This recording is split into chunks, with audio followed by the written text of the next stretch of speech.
मेरा नाम राज है, या था। अब तो बस एक छाया हूं जो शहर की इन गलियों में भटकती है। 30 की उम्र में जब जिंदगी सबसे खूबसूरत लगती है, मेरी दुनिया बिखर गई। एक साधारण आदमी की कहानी है ये, जिसे सिस्टम ने कुचल दिया। पहले सब कुछ ठीक था। नौकरी थी, घर था, शीला थी मेरी पत्नी। सुबह उठना, ऑफिस जाना, शाम को घर आकर चाय पीना, छोटी सी बालकनी में बैठकर शीला के साथ बातें करना, उसकी हंसी, उसके सपने, बस इतनी सी खुशी थी। लगता था जैसे ये रूटीन हमेशा चलता रहेगा। पैसे ज्यादा नहीं थे, लेकिन जरूरत भर थे। महीने के अंत में थोड़ी सी सेविंग भी हो जाती थी। लेकिन फिर वो दिन आया जब कंपनी ने कहा रिडंडेंसी, मतलब तुम अब बेकार हो। एक कागज पर दस्तखत और बस सब कुछ खत्म। महीनों से रुक रुक कर आ रहा था ये एहसास कि कुछ गलत है। मीटिंग्स में नज़रअंदाज करना, प्रोजेक्ट से हटाना, साथी कर्मचारी अजीब नज़रों से देखते थे। कभी कभी बातें बंद हो जाती थीं जब मैं पास से गुजरता था। फिर एक दिन बॉस ने बुलाया और कह दिया, राज, तुम्हारी सर्विसेज की अब ज़रूरत नहीं है। बस इतना सा वाक्य और मेरी पूरी दुनिया हिल गई। वो कैबिन से बाहर निकलते वक्त लगा जैसे मैं सपना देख रहा हूं, लेकिन ये सच था, कड़वा सच। घर आकर शीला को कैसे बताता? वो गर्भवती थी, हमारा पहला बच्चा आने वाला था। उसकी आंखों में सपने थे, बच्चे के लिए कपड़े, खिलौने, एक छोटा सा घर। शाम को वो मुझसे पूछती थी कि बच्चे का नाम क्या रखेंगे। लड़का हो तो अर्जुन, लड़की हो तो आरती। मैंने हिम्मत जुटाई और बताया। वो रो पड़ी, लेकिन कहा कोई बात नहीं, कुछ और मिल जाएगा। उसकी आवाज में डर था, लेकिन वो मुझे हिम्मत देने की कोशिश कर रही थी। लेकिन कुछ नहीं मिला।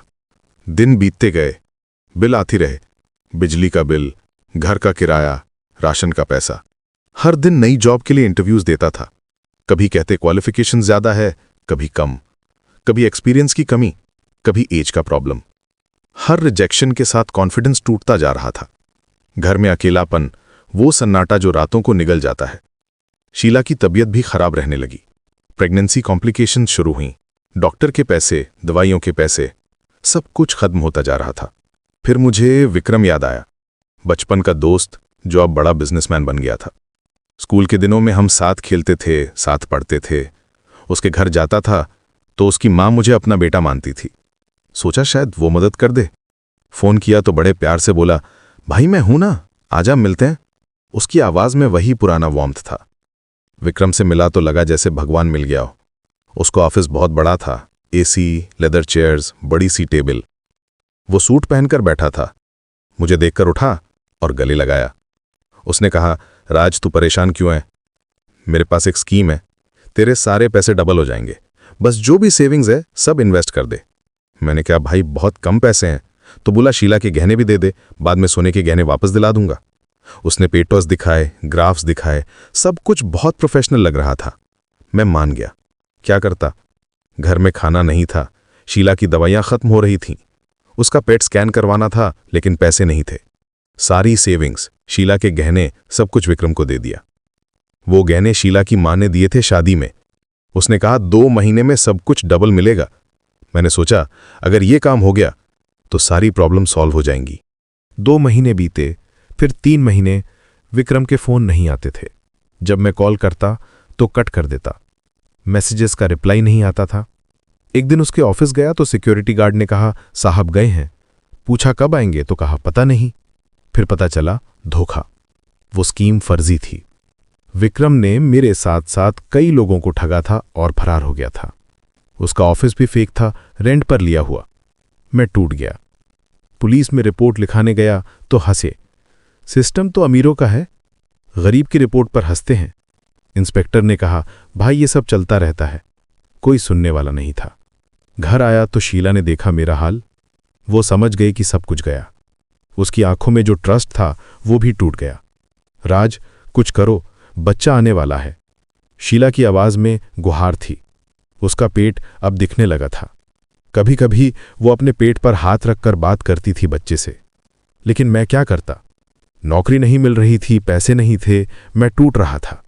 दिमाग में आवाजें, तुम फेल हो, तुम्हें कोई नहीं चाहता। रात में सोते वक्त ये आवाजें और तेज हो जाती थीं। रातों को नींद नहीं आती थी। बस यही सोचता रहता कि कैसे पैसे का इंतजाम करूं। मौत का डर नहीं, जीने का डर। कैसे जीऊंगा, कैसे शीला का और बच्चे का ख्याल रखूंगा। कभी कभी सोचता था कि कहीं जंप कर जाऊं, लेकिन फिर शीला का चेहरा याद आ जाता था। फिर एक दिन एक अजनबी का फोन आया। आवाज धीमी थी। राज, तुम्हें पैसों की जरूरत है ना? एक काम है, अच्छे पैसे मिलेंगे। मैंने पूछा कैसा काम? तो बोला बस एक पैकेट डिलीवर करना है, 5,000 रुपये मिलेंगे। 5,000 सुनकर मेरी सांस तेज हो गई। इतने पैसों से कम 1 महीना तो चल जाएगा। मैं जानता था कि ये गलत है, लेकिन क्या करता। घर में खाना नहीं था, शीला की हालत खराब थी। डॉक्टर ने कहा था कि प्रॉपर न्यूट्रिशन नहीं मिला तो कॉम्प्लिकेशंस हो सकती हैं। मैंने हाँ कह दी। नैतिक? कौन नैतिक? मैं ग्रे हूं, हम सब ग्रे हैं। उस रात मैंने अपना खून बेचा। नहीं, अपना शरीर नहीं, बल्कि अपनी आत्मा का आखिरी टुकड़ा। एक छोटा सा पैकेट लेकर निकला। पता था कि इसमें ड्रग्स हैं, लेकिन मजबूरी थी।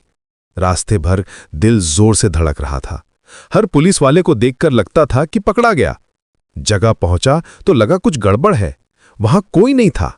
अचानक से पुलिस घेर लिया। हाथ ऊपर करो, चारों तरफ से आवाजें आईं। मैं समझ गया, फंस गया। वो पैकेट मेरे हाथ में था, सबूत, एविडेंस।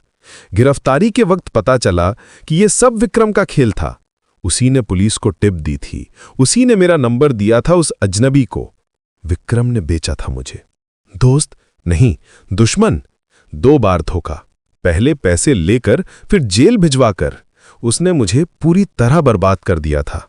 गिरफ्तारी, जेल की सलाखें, टूटन पूरी। शीला आई थी एक बार मिलने, रो रही थी। कहा मैं इंतजार नहीं कर सकती, बच्चे के लिए मुझे अपनी जिंदगी जीनी होगी। उसके पेट अब काफी बड़ा था, डिलीवरी का टाइम करीब था। मैंने कहा जा, तू सही कह रही है। मैं उसे कैसे रोकता, मैं तो खुद टूट चुका था। वो चली गई। मेरे बच्चे को मैं कभी नहीं देख पाऊंगा। शायद वो कभी नहीं जानेगा कि उसका बाप कौन था। बेहतर है, कम से कम वो शर्मिंदा तो नहीं होगा। शायद शीला उसे बताएगी कि उसके पिता की मौत हो गई थी। जेल में महीनों बीते। पहले तो बहुत रोया, चिल्लाया, दीवारों को पीटता था, अपने आप से नफरत करता था। लेकिन फिर एक अजीब सी शांति आई। अंदर शांति। कोई उम्मीद नहीं, कोई डर नहीं, ना कोई सपना, ना कोई टूटन, बस सन्नाटा। और वो सन्नाटा अब दोस्त है। यहां जेल में मैंने सीखा है कि जिंदगी ग्रे है, ना पूरी तरह अच्छी, ना पूरी तरह बुरी। सिस्टम ने मुझे कुचल दिया, लेकिन अब मैं उस सिस्टम से बाहर हूं। कोई प्रेशर नहीं, कोई एक्सपेक्टेशन नहीं। यहां सब बराबर है, अमीर गरीब सब एक जैसे। कभी कभी सोचता हूं, अगर विक्रम नहीं मिला होता तो क्या होता? अगर नौकरी नहीं गई होती तो क्या होता? अगर मैंने वो पैकेट नहीं उठाया होता तो क्या होता? लेकिन फिर लगता है ये सब सोचने का कोई फायदा नहीं। जो हुआ हुआ, डेस्टिनी शायद यही थी। अब मैं यहां हूं, इन 4 दीवारों के बीच, बाहर की दुनिया से कटा हुआ। लेकिन अजीब बात है, पहली बार लग रहा है कि मैं आजाद हूं। आजाद उम्मीदों से, आजाद डर से, आजाद उस दौड़ से जो कभी खत्म नहीं होती। यहां टाइम रुक गया है। कल, आज, परसों सब एक जैसे। यहां सिर्फ सन्नाटा है और मैं। बस इतना काफी।